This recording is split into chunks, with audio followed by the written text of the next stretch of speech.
Nakakatakot siya guys kasi yung ilalim niya guys is bangin. Kaya nyo bangin yan. Tapos dito. Nasa gitna siya ng malaking puno. Palibot niya. Bangin. Nakakatakot. Nakakalula. Teka muna. 1, 2, 3.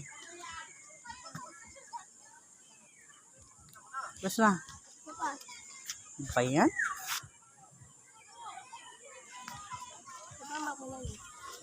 Teka muna. Ito. Na. Magbutatang. Ang ino mo. Gago pa.